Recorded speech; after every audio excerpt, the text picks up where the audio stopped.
Okay. So the next class is going to be a Maamar of the Rebbe. And again, I introduced myself last time. So just very briefly, my name is Rabbi Zevi Weinberg, and I'm a blogger that's written more blogs than I have readers. KabbalahWisdom.org, and we've written about 30 books. You go to a website, I have my books, meaningfulbooks.org, or on Amazon, and your stuff is available on the website. And if anybody wants to reach out, you could reach out via the website that will come to me. I'll be happy to connect or answer any questions. So right now, we're going to learn a Maamar of the Rebbe. And the Rebbe's Maamar is very, very special.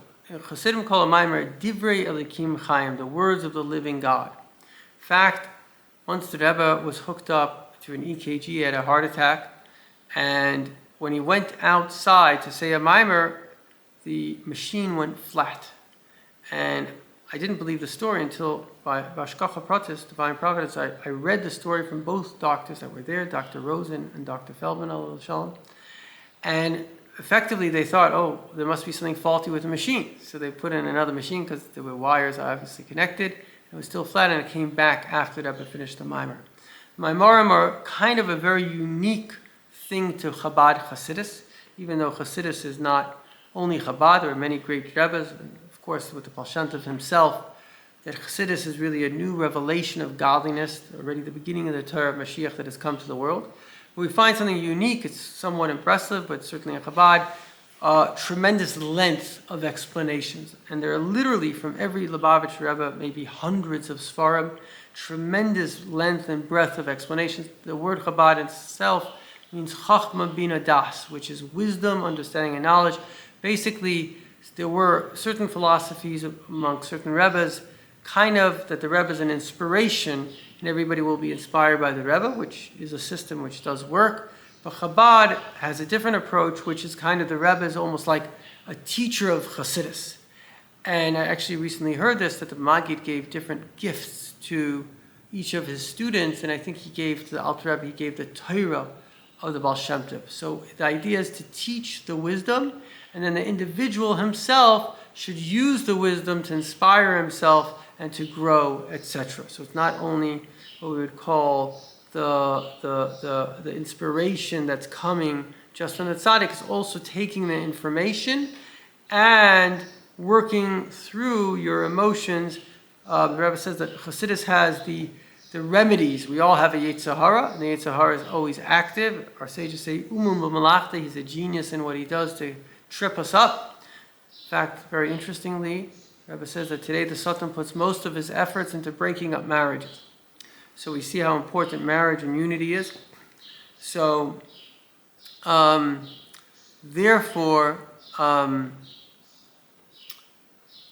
we will focus now on a Maamar of the Rebbe. And this Maamar is in fact a very important Maamar.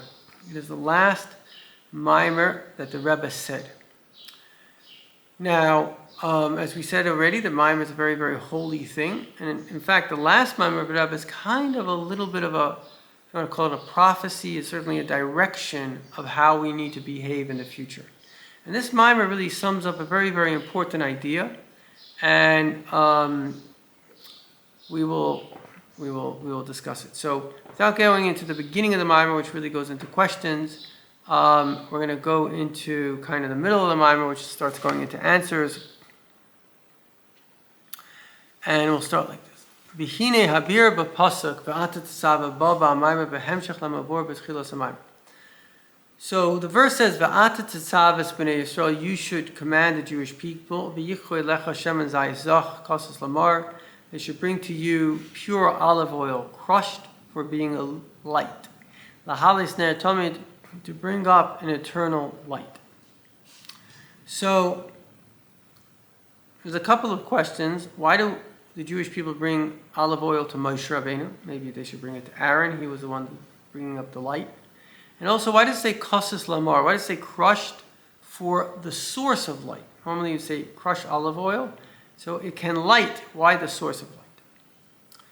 So he explains that there's something called a Raya Mehemna. Every generation has like a Rebbe of the generation, a shepherd of faith, that they have an ability to bring faith to the Jewish people.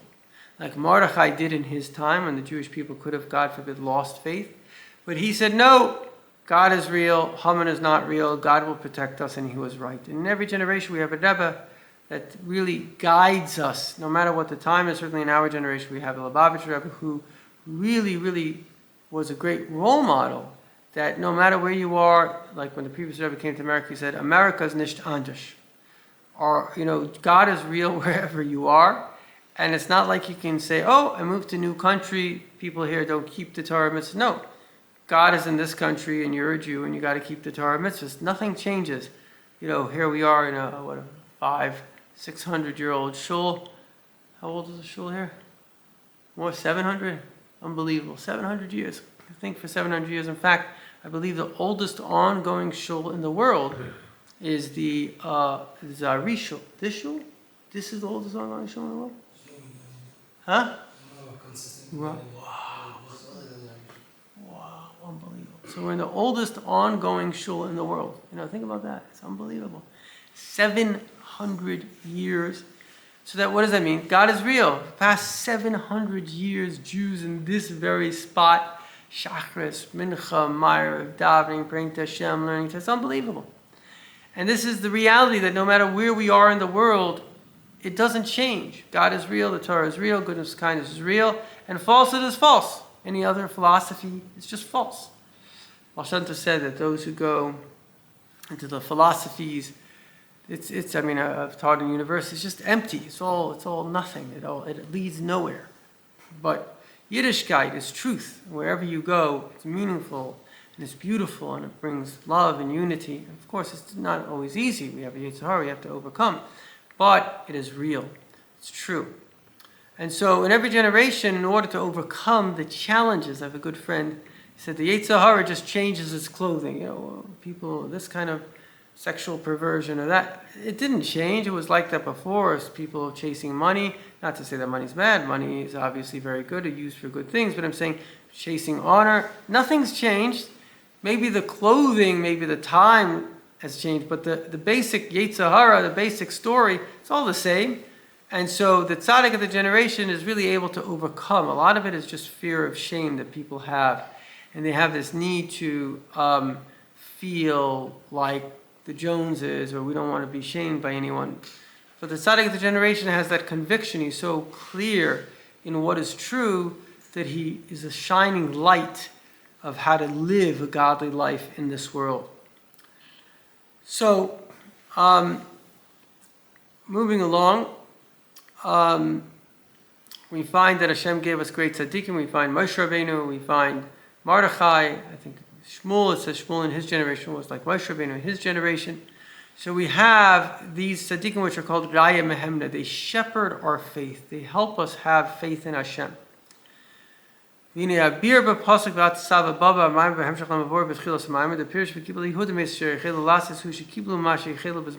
Now we know in the times of Purim, this Maamar was actually given out by the Rebbe around the time of Purim. The times of Purim, the Jewish people, they actually accepted they did what they accepted before. In other words, at Matan Torah, we accepted the Torah. But unfortunately, 40 days later, we were worshiping a golden calf. So it looks like we had some deeper acceptance to do. But at the time of Purim, when the Jewish people technically could have converted out and they would have been saved, many people don't know this, but the Holocaust actually was a Christian persecution against the Jewish people, and there were some Jews that actually converted to Christianity, and they were spared. And in fact, even though a lot of it was based in secularism, but a lot of it was rooted in Christianity, and in fact, the fact that most people did not choose that was a clear sign of the Jewish heart that the soul can come out. Now this is really the point of the Maamar, and it's a very, very simple and a very deep point. When a Jew is put under the gun, God forbid, and said, listen, or let's say the Crusaders came through and they said, no, kiss the cross or die. Generally speaking, all Jews will say, that's it, I'm a Jew. In fact, there's a story of Daniel Pearl, who was kind of liberal, and he went to, it's very sad when Jewish people, or any people, are supportive of radical left, certainly supportive of terrorists, because these are the people that want to kill them. They're just using them as cannon fodder until they're strong enough to kill them. But he went to Pakistan to help out, I guess, with Muslims and this and that. He was captured and he was murdered, I think publicly.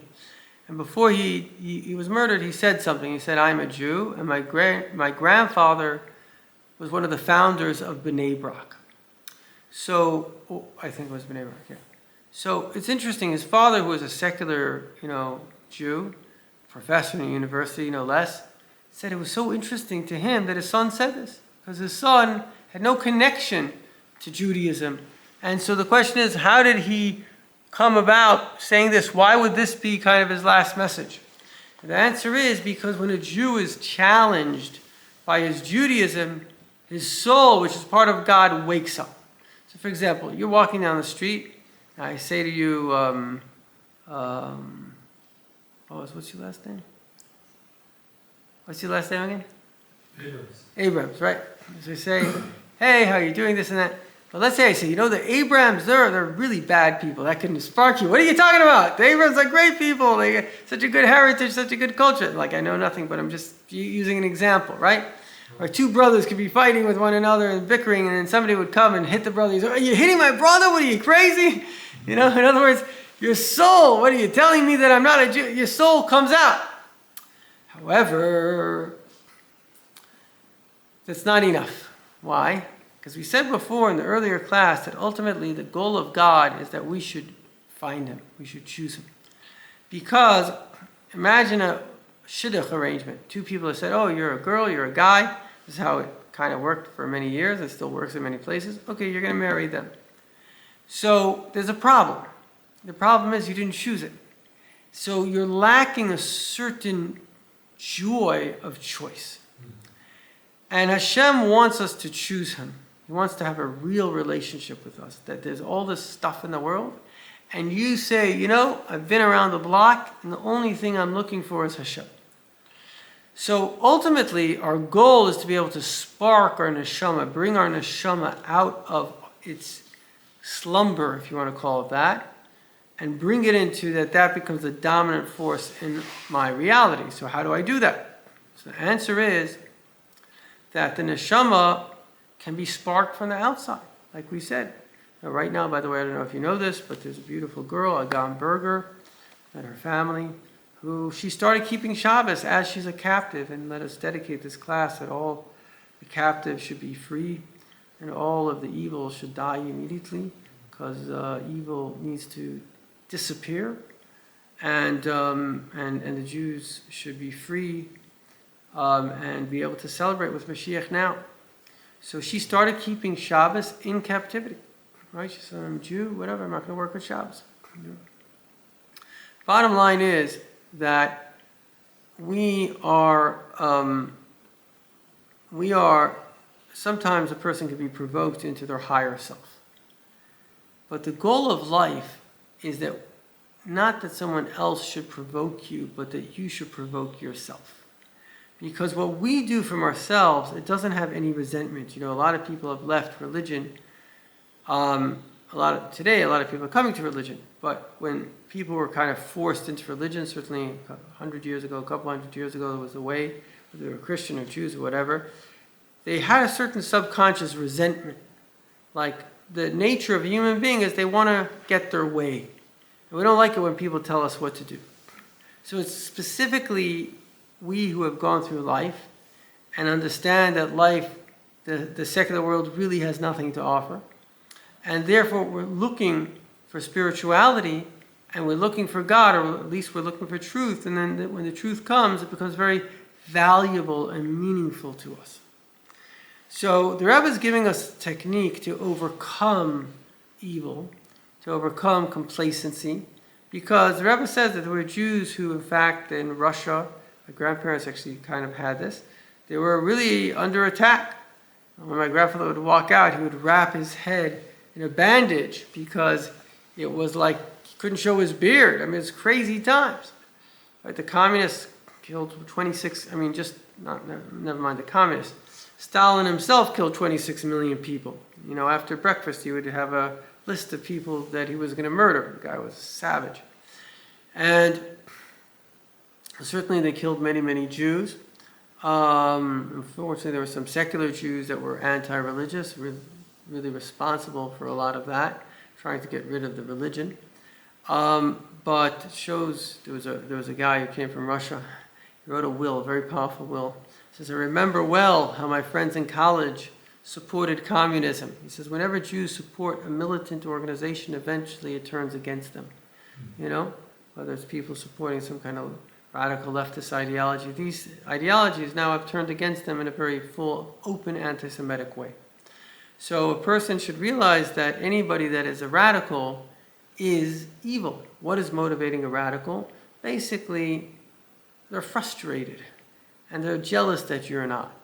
And that's kind of what motivates a bully, that he feels in a certain way frustrated. He's been hurt, he's been shamed, and he has this need to do the same to another. And it's subconscious. They don't know what they're doing. They don't realize that what they're doing is evil. They think what they're doing is good. They see the world in black and white. I am good, you are bad, and I have to persecute you. They don't realize that it's really coming from their own suffering and pain and the jealousy that the other person isn't suffering and pain and trying to cause that to the other. But that's not the subject of the conversation. Just to bring out that the Jewish people, let's say in Russia, could have been provoked into this tremendous sacrifice, which they were. But when you get to the land of the free, my grandfather told me this, very interesting. He said that it's harder to be a Jew in America than it is in Russia. And in Russia, it was literally a life and death situation. His father was murdered by the communists. His mother effectively ended up in communist prison and died. It wasn't his father-in-law was murdered by the communists. So it wasn't a joke. You know, they were on the run. They had to hide. They couldn't have money. It was crazy times. Yet, the fact of the matter is that they were proudly Jewish and they stood up. So the point is, how do you be a proud Jew? I just learned something today very beautiful. This rabbi, chief rabbi of Australia, he didn't really grow up Chassidish. He grew up Litvish, but he became Chabad, or a follower of the Rebbe. He had an up hat. So he said to the Rebbe, should I have a down hat? So the Rebbe said to him, listen, let me tell you what being a Chassid or my Chassid is. The hat doesn't matter. It's three things. Number one, are you into mitzvahim, encouraging other Jews to increase the Torah mitzvahs? Number two, are you a proud Jew? Are you standing up for the Jewish people? And number three, are you into Mashiach? So he said, what do you mean by being into Mashiach? He says that your thought, speech, and action should be generating to bringing Mashiach now. I remember I once went into yeshiva. This was in South Africa. A friend of mine, a young bacher, he said to me, Zevi, so did you learn a Maamar today to bring Mashiach? And I was actually quite proud of myself. Not that I do it that often. But that day I had learned 10 Maamarim. He said, I learned 10 Maamarim today. He said, did you do it to bring Mashiach? It's not enough to be a religious Jew now. Today, every generation has a mission. And the Rebbe says our mission, in fact, it says that the gateway for all of our mitzvahs to rise to Hashem is everything has to be geared towards bringing the Mashiach. That's the goal of the times that we're in. And it's interesting because the Sultan will put a lot of effort into holding us back from what's most important. Oh, you want to do this, you want to do that, but there are certain things that are most important, like we're speaking about marriage and Shalom Bayis, things that are most important. Oh, you want to give charity? Okay, go give charity. But the things that are like peace in the home, bringing Mashiach, the things that are really the most critical issues, and put most of his efforts over there. So we have to be very aware that we're under attack. We're in a war, in a spiritual war for sure. And the easiest way to lose a war is not to fight it. And number one, we have to fight. We have to be conscious that we're in a war. Certainly the Jewish people have to remember we're in a war. We have a lot of enemies. They want to kill us. They want to wipe us off the face of the earth. And it's only when we forget that we become complacent. Even the West has a lot of enemies. They're forgetting that. You know, the Muslims that have come in, they basically want to wipe them out. And if you are kind to those that are cruel, you end up being cruel to those that are kind. So Judaism always teaches us about chesed and gvura. Kindness has to go together with strictness. If you're just kind to your child, you'll end up messing up your child. But if you're strict with your child, and you see it very clearly, the parents that are very strict with their children have the most balanced and healthiest children. Obviously, it has to come from love. But a parent that is strict with the child understands boundaries and rules and regulations, and they're not the king of the world. And a child that is spoiled is maladjusted and can't really function properly in the world. So, in conclusion, I want to bring out a very powerful meditation and a technique from the Rebbe, or it's more like a contemplation. Like we said before, we're into contemplations. The contemplation is that, okay, we're going to do this together. Close your eyes, not if you're driving, please. Take a deep breath. Breathe in Hashem and breathe out all your stresses. You have nothing to worry about. Hashem is in charge. And breathe in happiness and let go of unhappiness. And breathe in love. The world loves you. All the good and the soul of all people loves you. And breathe out fear. You don't have to worry if somebody will shame you. You're safe now. Everything's good.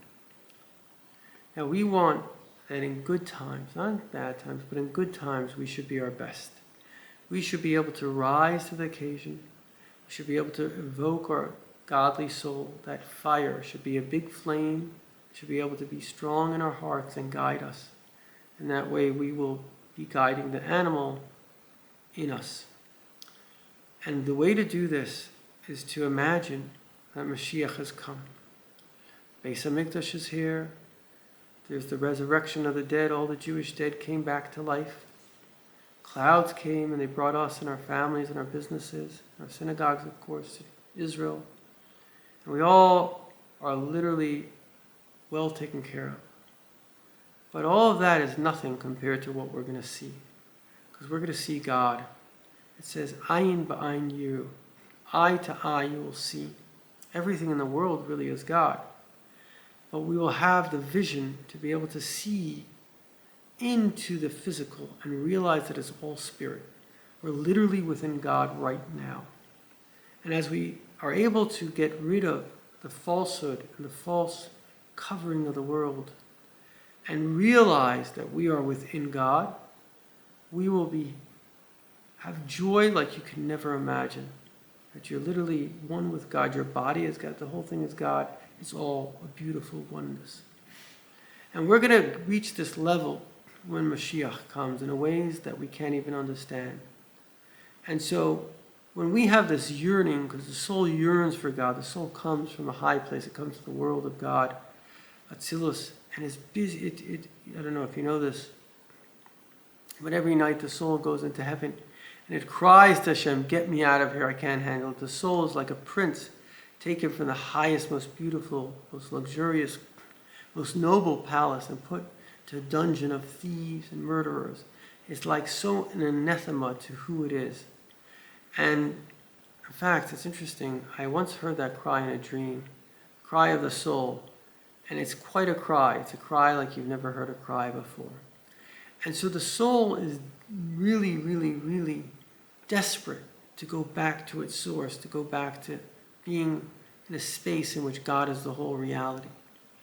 But in fact, in a certain sense, the body is the greatest light that there is, because the body comes, it's a physical matter, and it comes hu levade hu bein zulasi. This comes from Hashem himself, and nothing but Hashem himself. Only something that comes from nothing can make something that comes from nothing.